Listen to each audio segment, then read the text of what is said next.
a diferença, então, na nossa vida, nesses momentos? Eu acredito que esse texto nos ensine, porque isso foi novidade para eles também. Foi novidade, estarem vivendo uma fase maravilhosa, de pessoas aceitando Jesus em massa, todo dia sendo acrescentado gente, boa fama, né? Bom testemunho. Nós gostamos desse povo, nós gostamos desses seguidores de Jesus, nós sentimos bem nas reuniões deles, eles não né, têm uma presença maravilhosa de Deus, algo inédito. Parece que agora aquilo que nós líamos na Bíblia, que os profetas tinham, qualquer pessoa tem agora, qualquer pessoa que professa Jesus como seu Salvador, tem essa mesma presença que tinha Elias, que tinha Eliseu, que teve Jeremias, que teve Isaías, que teve Amós, que eram raros ter aquela presença de Deus agora para nós.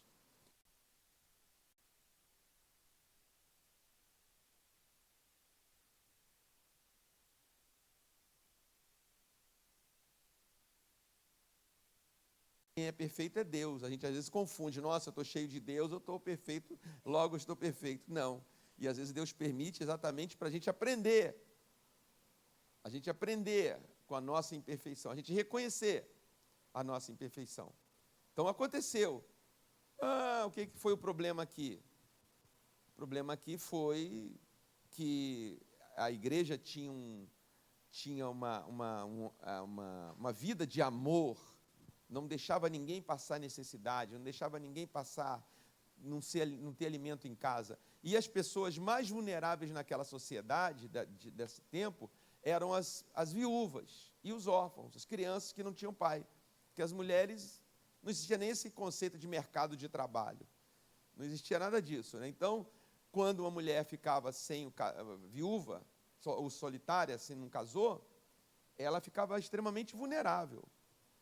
Às vezes até eram dadas como escravas, embora em Israel não se praticasse a escravidão, mas podia ir para outras coisas, se perder seus filhos, etc. Então, e a igreja chegou junto. A igreja logo não deixava que na casa das viúvas, dos membros da igreja ou daqueles que a igreja detectasse, sentisse necessidade. Eles compartilhavam tudo, seus alimentos, tudo. Mas, de repente, quem fazia isso eram os apóstolos. Quem fazia essa distribuição eram os próprios apóstolos, Pedro, Tiago, João, todos eles, Bartolomeu, Natanael, aqueles que estavam em Jerusalém. Aí tinha as viúvas dos hebreus, ou seja, gente que tinha nascido e criado ali no mundo hebraico, por isso hebreu, só falava hebraico, era de cultura hebraica, e as viúvas dos helenistas, ou seja, que eram judeus, mas tinham nascido fora de Israel, fora da nação, na Grécia ou outros países onde se falava o grego, eram os helenistas, mas estavam na igreja. Então começou essa murmuração, do nada, sei lá de onde, começaram a dizer, olha, parece que os apóstolos têm uma pretensão, uma seleção, uma preferência pelas viúvas dos hebreus. Talvez seja prima de Pedro, talvez seja algum mas essas estrangeiras, mesmo sendo judias, converteram, parece que ganham menos donativos. Ou quando é repartido, vai menos para elas. Isso se espalhou na igreja e criou uma confusão na igreja. Então, o primeiro ataque que a igreja recebeu foi a confusão. Confusão que leva a uma divisão. Às vezes, como aconteceu aqui,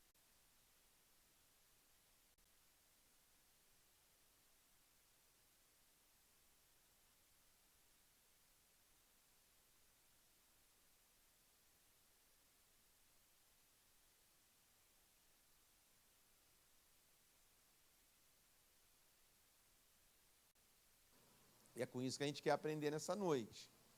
Mas foi o ataque. E a igreja ficou dividida em opiniões, em visões, porque isso mexe com a sensibilidade. Aqui veja os elementos que estavam envolvidos aqui. Doações, eu estou doando para a igreja e achando que tudo aquilo que é ensinado está acontecendo, as crianças estão sendo alimentadas, as viúvas estão sendo alimentadas, os mais vulneráveis estão recebendo, nós estamos apoiando, mas parece que não. Olha o perigo, né? A pessoa se inibir, o outro fala, não, eu tenho certeza, eu conversei com uma pessoa no mercado que falou que ela recebeu cesta básica sem café, e a outra não tinha café, lógico, eu estou aqui exagerando um pouco, né? Então, tem gente que está ganhando mais e outra ganhando menos. Quem é culpado disso? Olha aí, para onde ia, a igreja para de caminhar, paralisa. Eles estavam crescendo, paralisa. E isso também acontece na nossa vida pessoal. Lição que eu quero tirar daqui. Nós estamos crescendo, e devemos sempre almejar esse crescimento espiritual. Esse crescimento espiritual, o que é o crescimento espiritual? É nos tornarmos semelhantes a Jesus, como homens, como pessoas. Deixar o Espírito Santo trabalhar nas nossas imperfeições. Perfeito, com P maiúsculo, 100% perfeito, ninguém jamais vai ser. Mas nós fomos chamados para sermos perfeitos. Sejam santos, porque santo é o vosso Pai. E santo também é a tradução para perfeito, sem nenhuma variação. Deus é o perfeito com P maiúsculo. Então, a missão que nós recebemos na nossa caminhada é irmos olhando para Jesus, e o Espírito Santo vai nos ensinando. O Espírito Santo não vai nos ensinando doutrina. O Espírito Santo não vai nos ensinando como ser um bom nazareno, decorar todos os artigos de fé da Igreja Nazareno e zelar por todos eles, e achar que isso é perfeição. Não. Isso pode virar até uma imperfeição, virar um regralismo, um farisaísmo. Porque eu olho para o irmão e digo, esse irmão, ele não cumpre o artigo 657 da Igreja do Nazareno, segundo o manual, e ele não está cumprindo, sabe? Ele toma Coca-Cola, né? Isso não pode. Quem toma Coca-Cola não vai para o céu. Nazareno não toma Coca-Cola. Nazareno não corta o cabelo desse jeito. Nazareno não, né? Isso aí você já criou a divisão. Você já mata o amor, né? Porque o amor tudo crê, tudo sofre, tudo suporta. O amor tudo espera. Eu preciso esperar pelo outro, porque alguém espera por mim. O próprio Cristo está esperando eu melhorar. Né? Ele tudo espera. Enfim. Então isso também vem às vezes e trava a gente, nos divide. Quando estamos crescendo, quando éramos para estar crescendo, a gente fica travado por dúvidas, por confusões, por coisas emocionais que atravessam a nossa caminhada de fé, por uma série de razões. O motivo aqui foi isso. Mas a gente pode ser travado por vários outros. Como igreja, como pessoa. Igreja que eu quero dizer, comunidade. E como pessoa também. Como uma célula e como um órgão. Por isso que eu falei que guardo a visão de igreja como organismo. Bom, mas graças a Deus que nós temos o Espírito de Deus para nos assistir. A gente não é fatalista. Acabou o sonho. Nós não somos os Beatles, né? Os Beatles disseram em 1969, o sonho acabou. Tudo aquilo que a gente cantou, esperou a humanidade melhorar, menos guerra e mais paz. Acabou o sonho, olha aí, guerra do Vietnã, bomba atômica, o sonho acabou. Nós não somos biltonianos. Nós somos gente da esperança. Nós somos gente da fé. Falando assim, bem de uma maneira comum, que tudo vai melhorar, tudo vai dar certo. Na matemática de Deus, no fechamento das contas de Deus, vai bater tudo, vai dar tudo certo. Os déficits vão, eu não sei como, mas vai fechar essa conta de Deus. A perfeição vai acontecer. Porque Jesus não ia entrar num projeto desse, vir aqui para morrer, ressuscitar, nos dar a vida eterna, dar o Espírito dele à toa. Para a gente desperdiçar isso, como meninos que levam, né? Eu lembro que, bobagem, mas lembrei uma coisa de menino. Naquele tempo tinha um cofrinho, as cadernetas de poupança, os mandavam um cofrinho, então a gente juntava moeda, e o meu cofrinho estava cheio de moeda, mas tinha um abençoado parquinho que sempre ficava na frente da nossa casinha, aquela casinha que eu falei semana passada, então sempre tinha um parque lá, às vezes um circo. Aí um dia me deu uma ideia, fui lá, arrombei meu cofrinho, gastei tudo no parque, numa noite só. Meninos com tesouros, nós não somos meninos com tesouros que desperdiça tudo numa farra de menino, num parque de diversões da vida.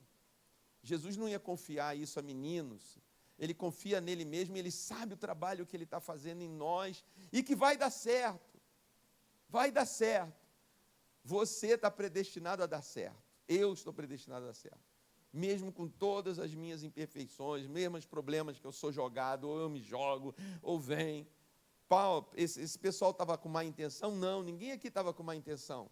Mas aconteceu. E agora? E agora vamos resolver. Porque o Espírito nos assiste. O Espírito de Deus está nos ensinando. Que eles não tinham como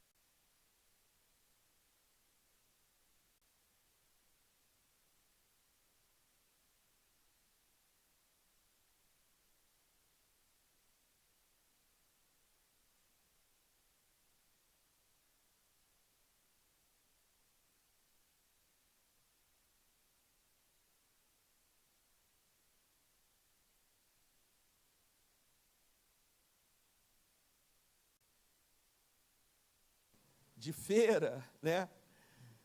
de sábado ou de domingo, né? Que a gente se encontra e fala, então, por que eu nunca mais te vi na igreja, irmã? Porque eu não vou mais naquela igreja, na primeira igreja da história. Olha, a pessoa deixar de ir uma igreja dela, por quê? Porque você não está sabendo. Lá a viúva dos hebreus ganham mais. Então eles não deixaram isso ficar rolando, trouxeram o assunto à luz. A gente sempre traz os nossos assuntos à luz de Deus. Esse é um primeiro ensino maravilhoso. Não adianta a gente ficar só falando para os outros, ou falando para nós, na nossa cabeça, martelando na nossa cabeça, bem. O problema. A gente tem que trazer à luz o problema, a Deus, seja individualmente, seja no culto, seja no aconselhamento pastoral, no lugar que Deus nos deu para isso, como deu à comunidade, foi trazido à comunidade. Esse é um benefício de ser membro de uma igreja, fazer parte dessa comunidade, onde a gente está debaixo da luz de Cristo. As coisas vêm à luz. Olha, está acontecendo um problema. Os 12, imagina, os 12 apóstolos. 12 por que Judas, pastor? Matias substituiu Judas Iscariotes. Eu sei que vocês são bons de Bíblia, já devem ter pensado, 12? Essa Bíblia está errada do pastor, não. É Matias, os 12. Imagina, você está na igreja desses 12 pessoas. Fora Maria, mãe de Jesus, Maria Madalena, Maria, mãe de João, mãe de João Marcos, esse povo todo ali que andou com Jesus, os caras, e aí? É o seguinte, estão falando de nós, né? Que a gente está fazendo uma má distribuição dos seus dízimos e ofertas, que a gente está tendo prioridade de pessoas, que a gente seleciona pela aparência, que a gente tem preconceito social, seja lá o que for, né? Então, vamos resolver isso hoje, irmão. Isso é trazer a luz.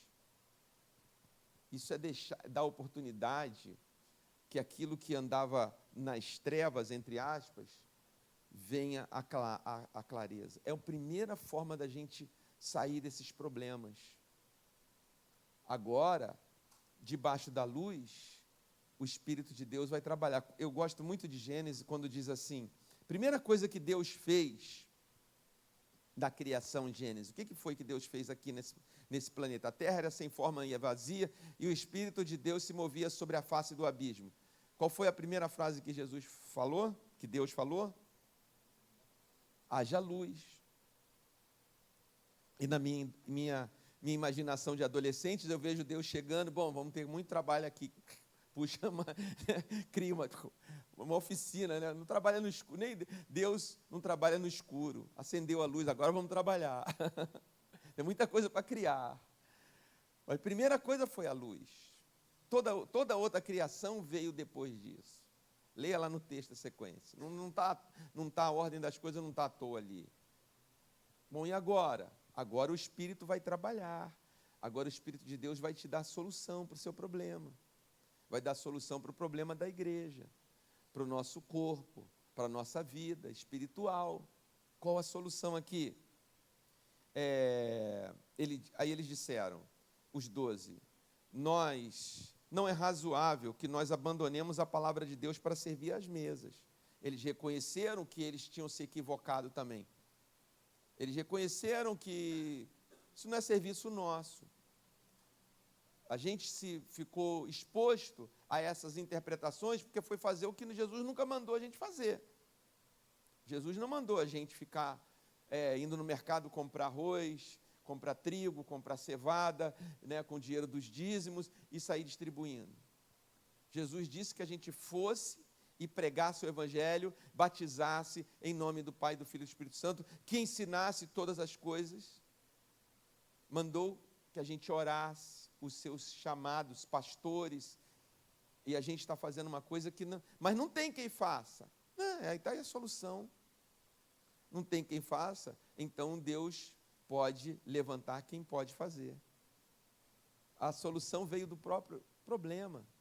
Nós não podemos ficar fazendo isso. Não é razoável. Isso não é inteligente. Não é razoável. Isso não é inteligente. A gente está deixando de estudar a palavra, de preparar mensagens, de ensinar os novos. É muita gente com sede de Deus, querendo saber. É muita gente querendo batizar e a gente fica perdendo tempo na fila do mercado ou indo para outro lugar. Tempo que a gente podia estar dedicando àquilo para o qual fomos chamados. Então, a gente está errado. A gente quer consertar hoje. Colocou o problema para a comunidade. Mas, irmãos, escolham dentre vocês 7 homens de boa reputação, cheios do espírito de sabedoria, aos quais encarregaremos deste serviço. Que coisa boa. Aqui tá a solução. Depois de trazer o problema à luz, está aqui. As soluções que Deus dá. Porque, veja, eles falaram, bom, a igreja gostou disso. Falei, bom, gostamos disso. Vamos escolher 7 pessoas que vão fazer esse trabalho agora. Quem que pode ser da nossa comunidade? 7 pessoas que têm esse jeito com as viúvas, que é de confiança, que se a gente der todos os dízimos para eles ir lá no mercado comprar, para alimentar a população, com tudo que a gente levantar, não vai cair, né? Não vai faltar. Que a gente tem certeza que tem gente assim aqui. Quem que a gente conhece aqui que tem testemunho do Espírito, que tem uma vida espiritual, que procura Deus no primeiro lugar e no último lugar, diante de todas as coisas? Quem é que transparece? Tem gente. Quem é que tem uma palavra de sabedoria? Por isso que é interessante a vida na comunidade, né? Por isso que é interessante a vida cristã. Sabe, a solução de Deus está em você mesmo. A solução de Deus está em você mesmo. Sabe por quê? Porque Deus já te deu sabedoria. Deus já te deu o Espírito dele. Deus já te deu uma boa reputação que você tem construído. Você tem construído. Hoje, a palavra reputação, ela está em desuso. Não é um valor, infelizmente. Não é uma coisa assim, um valor. Né? Você ser escolhido, às vezes, muitas vezes, por essa característica. Uma seleção, às vezes, de emprego. Você colocar lá no seu currículo, não tenho experiência, mas pode confiar em mim. Eu sou um homem de palavra. Não, homem de palavra, mas isso aqui, não queremos problema de assédio moral, né? Se você tem, você está dizendo que o outro não tem, né? A gente não julga ninguém. Não, isso não é um valor importante para a nossa sociedade. Estão entendendo? Isso não é uma coisa importante, mas é importante ainda ter uma boa fama. Ter uma boa fama. E eu tenho certeza que você tem construído uma boa fama, desde o dia que você aceitou Jesus. Porque Ele vai gerar o testemunho dele em nós. Jesus não pode ter má fama. Se Jesus está em você, se Jesus está em mim, eu tenho que zelar pelo nome de Jesus. Às vezes eu tenho que fazer sacrifício por essa reputação, não é só o meu nome. Meu nome eu posso, se ficar, por exemplo, no Serasa, eu vou lá, pago a conta, e o Serasa tira, vou ali no cartório, tem um protesto, todos nós estamos sujeitos a ele, pagou. Mas o nome de Jesus,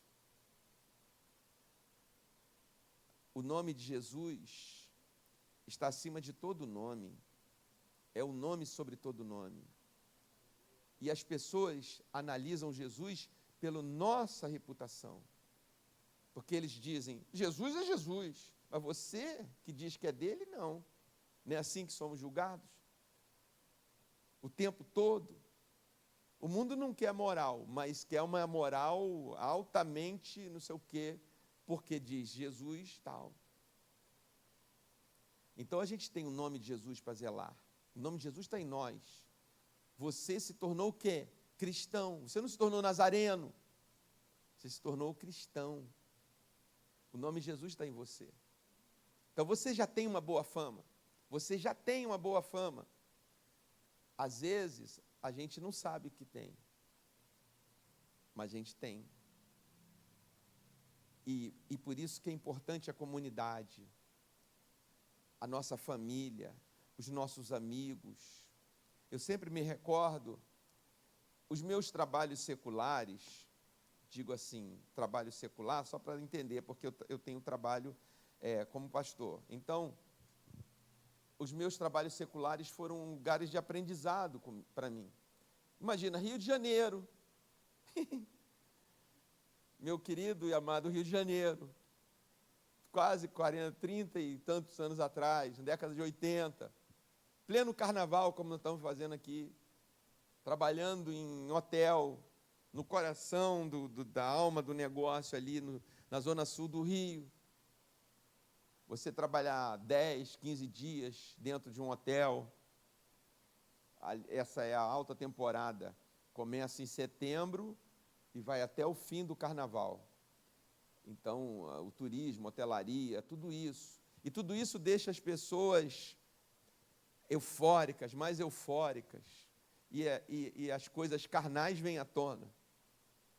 Então eu queria, e graças a Deus consegui, manter meu testemunho. Eu solteiro, né? Eu até era mais bonito do que eu sou hoje, né?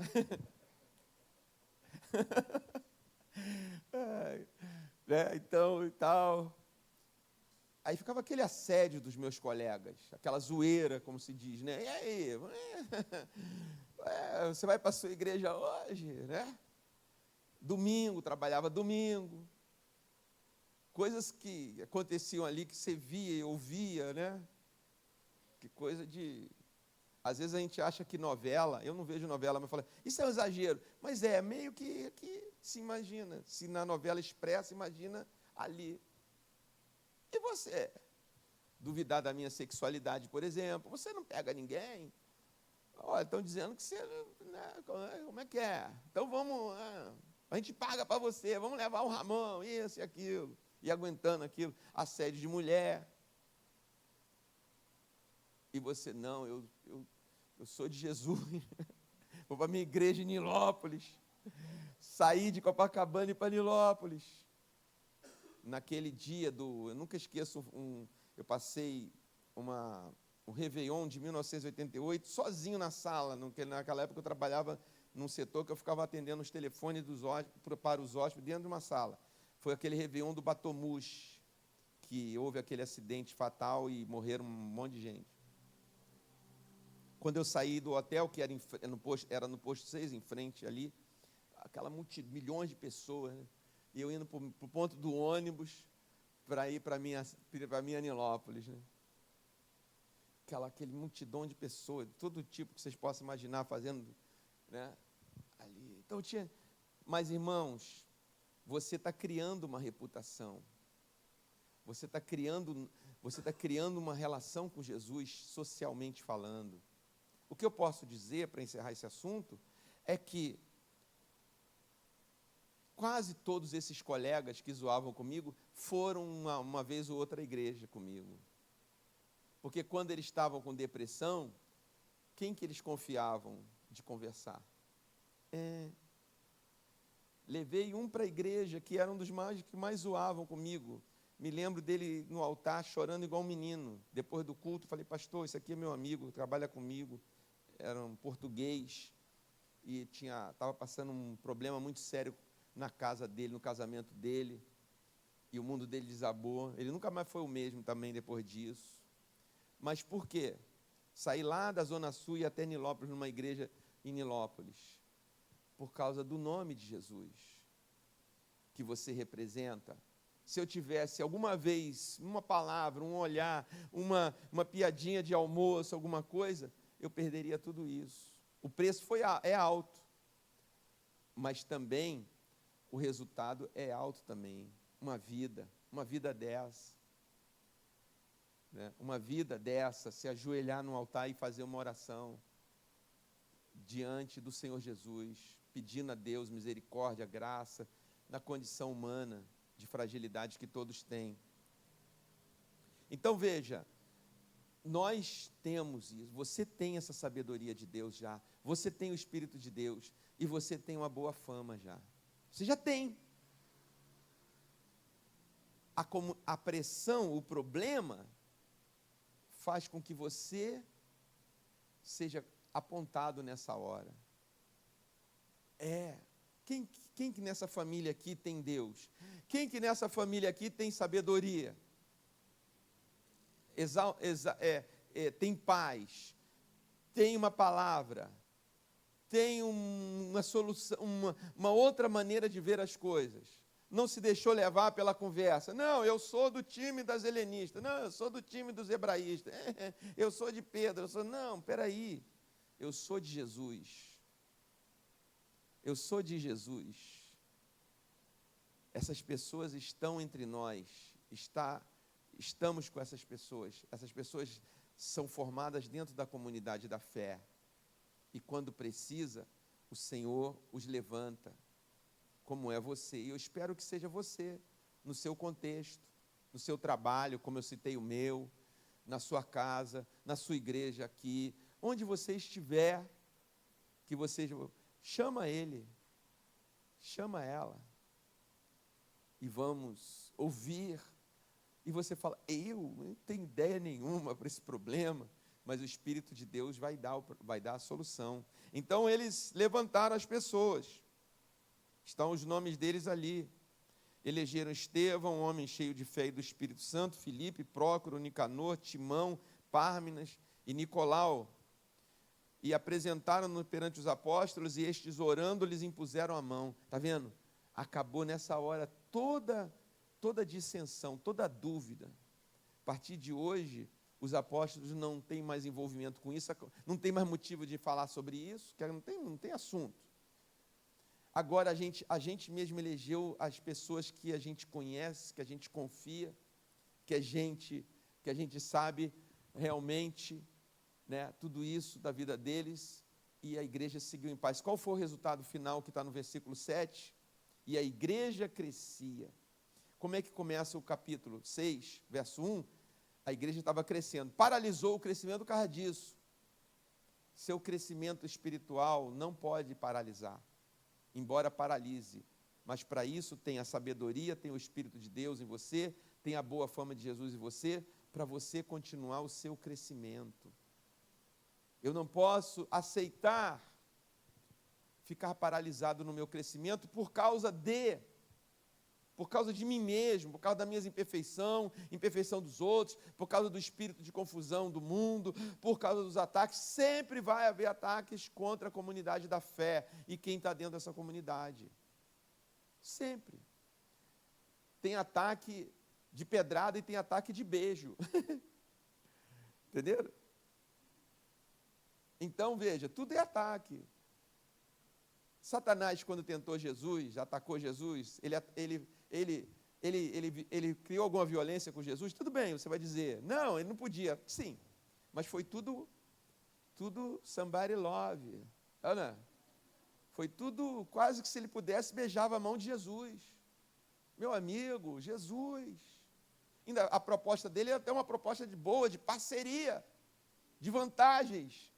Tá, já que você é o filho de Deus, beleza, você não quer transformar a pedra em pão, você não quer voar de cima do templo, mas tem uma coisa boa, a gente pode ser amigo, ninguém briga, você ainda vai ganhar os reinos desse mundo, a minha parte, eu vou te dar o reino desse mundo para você. O que você tem que fazer? Um gesto simples de, eu te adoro, eu me encurvo a você, é um beijo, é um gesto de amizade, né?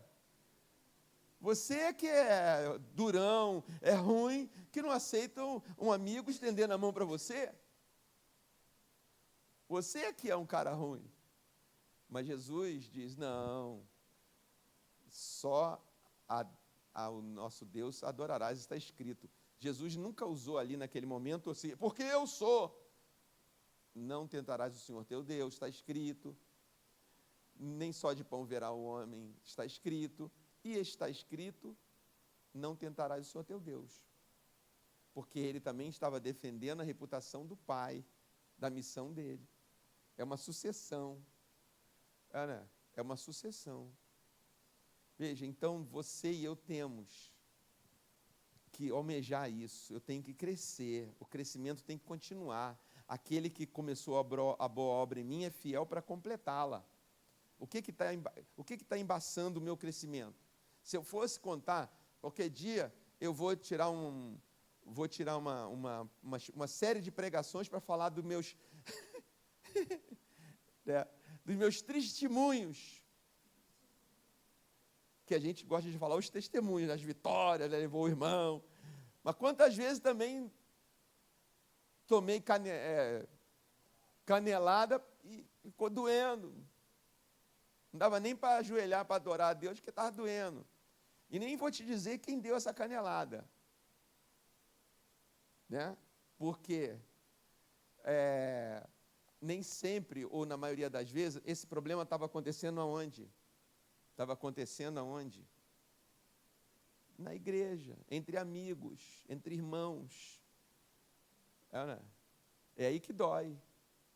É aí que paralisa. Então, vou desviar a mensagem, não. É aí que dói. Então, qualquer dia eu vou falar, irmãos, mas você tem que ter um alvo, você tem que dizer assim, Jesus, se agarrar com Jesus, eu não vou deixar, cura essas caneladas, Jesus, eu perdoo, né? Tira esse filisteu da minha vida, sei lá, mas eu preciso continuar. E muitos, infelizmente, ficam no caminho, muitos. Oh, meu Deus. Se tivesse tem um impostômetro, né? Se tivesse assim um aparelho que falasse assim, ó, quantos hoje aceitaram Jesus e quantos hoje paralisaram? Dá para imaginar, né? O vermelho girando mais rápido do que o azul, subindo. Eu espero, vou ser otimista agora, que o salvaciômetro, né, esteja maior do que o decaiômetro, né? O desapontiômetro. Não consigo mais. Chutaram minhas canelas. Bateram no meu coração pesado. Travaram eu. Mas você e eu estamos aqui com o objetivo de crescimento. Então, nessa noite, eu quero orar com você. Eu quero orar com você nessa noite. E que eu e você possamos dizer, Jesus, eu quero continuar crescendo. Eu quero continuar crescendo. Tem um alvo, tem um objetivo, tem um alvo. A vida cristã tem um alvo, melhor e maior dos alvos. É ir para o céu, pastor. Mas o que você faz aqui enquanto vai para o céu? Você já leu o Apocalipse? Você já leu o que Jesus fala na parábola dos talentos? Jesus Eu sabia que o Senhor era um homem bravo. Então, eu preferi ficar quieto aqui esperando o Senhor voltar, porque eu sabia que eu ia para o céu. Eu falei, não vou me meter mais com nada. Esse mundo é muito perigoso. E para eu não perder a minha salvação, não pegar um pela goela, e não voltar a ser o velho homem, então eu resolvi ficar quietinho aqui. Mas eu te dei talento, não foi? Eu te dei o Espírito Santo. O Espírito Santo. Pai, Filho e Espírito Santo. Não dá nem para a gente pensar. Se a gente ficasse pensando nisso, a gente, meu Deus. O Espírito Santo, ele fala assim, eu não quero banalizar não. O Espírito Santo está em você, está. Mas sabe quem está em você? É Deus, é o Espírito Santo. Isso é muito forte. É ou não é? Que eu não posso nem descrever o Espírito Santo, eu não sei descrever o Espírito Santo, mas essa pessoa da Trindade, o Pai, o Filho, o Espírito Santo, é um só, e um deles agora habita dentro de mim. Deve ter um motivo para isso, que não é só para eu ir para o céu, não. Porque isso tem uma relação de eu ir para o céu. Então, se eu estou aqui, a parábola que Jesus falou é bem clara. O outro recebeu 10 e foi lá e ficou investindo esses talentos. Quando o Senhor voltou, ele disse, o Senhor me deu 10, eu dobrei. Ah, é? E aquele que recebeu um, que enterrou porque tinha medo, que o Senhor era bravo, pega um dele e dá para o que investiu. É isso que vai acontecer no juízo final. Não é assim por osmose, não. A quem muito se deu, muito será cobrado. Recebemos o Espírito de Deus. Cuidado. Quando você diz amém, eu tenho o Espírito de Deus. Tem mesmo. Mas tem, e ele não se importa. Porque ele é ele que nos purifica. É o trabalho dele nos purificar, nos lavar, nos regenerar, fazer com que as nossas imperfeições vão sumindo. Mas eu devo algo a ele, eu devo uma relação com ele, de obediência. Ele é Deus, não é um espírito que está aqui me ajudando, foi enviado. Isso aí é outra religião, viu, irmão? A religião cristã é Deus. Então, queridos, que você possa nessa noite almejar o seu crescimento, não aceitar nenhuma paralisação disso. Não tem problema, não tem problema, porque a gente viu que tem problema. Traga a luz, faça uma oração, use a sabedoria que Deus te deu, converse com o Espírito. Senhor, e agora? Use a boa reputação que está em você, o nome de Jesus, e vá e siga em frente. Então se coloque em pé, por gentileza, para nós orarmos. Obrigado. Se coloque em pé para nós orarmos.